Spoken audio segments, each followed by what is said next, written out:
कई लोगों ने कहा महाकुंभ क्या होता है? कुंभ शब्द है, महाकुंभ शब्द कैसे बन गया?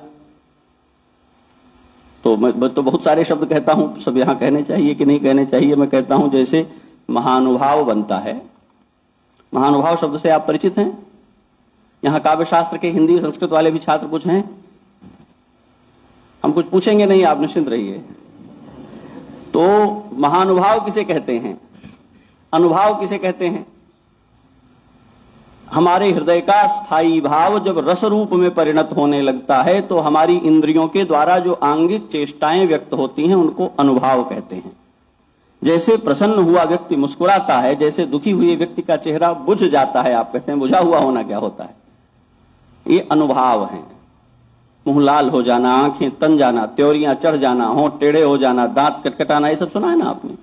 ये अनुभाव हैं।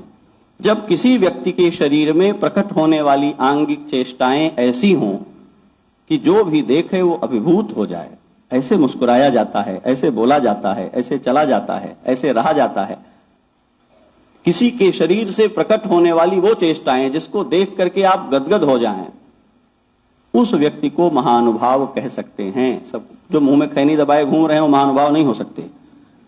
क्षमा करेंगे, कोई ऐसे होंगे तो हम किसी को तिरस्कार। अनुभाव उसे कहते हैं, महानुभाव उसे कहते हैं। तो क्या आप ये चेक करते हैं कि किसको महानुभाव कहें? आप सब पत्रों में लिख देते हैं महोदय। महोदय होते हैं सारे लोग क्या? महोदय तो सूर्य नारायण हैं, जिनके उदय होने से सारी धरती में दिन हो जाता है, उजाला हो जाता है जहां वो उदय होते हैं। सभी महोदय नहीं होते, पर हम कहते हैं कि नहीं कहते हैं? जैसे महापर्व कहते हैं, ऐसे ही किसी भी ऐसी अवधारणा को जिसमें महत्ता व्यक्त हो रही हो उसके लिए महाशब्द का प्रयोग किया जाना युक्ति संगत है, बुद्धि संगत है, शास्त्र संगत है।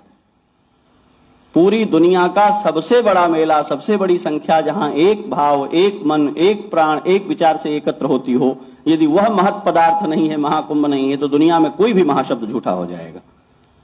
तो इसलिए यह महाकुंभ है, क्योंकि इससे बड़ी इसकी दूसरी कोई उपमा है नहीं। जब हम पढ़ते हैं श्री राम रावण के युद्ध के विषय में और कहते हैं कि समुद्र कैसा है, जैसा समुद्र होता है, क्योंकि समुद्र जैसा कोई दूसरा होता ही नहीं। आकाश कैसा है, जैसा आकाश होता है वैसा आकाश है, क्योंकि आकाश जैसा कोई दूसरा नहीं है।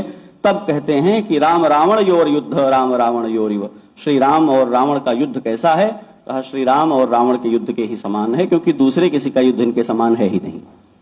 इसलिए यह महाकुंभ अपूर्व है।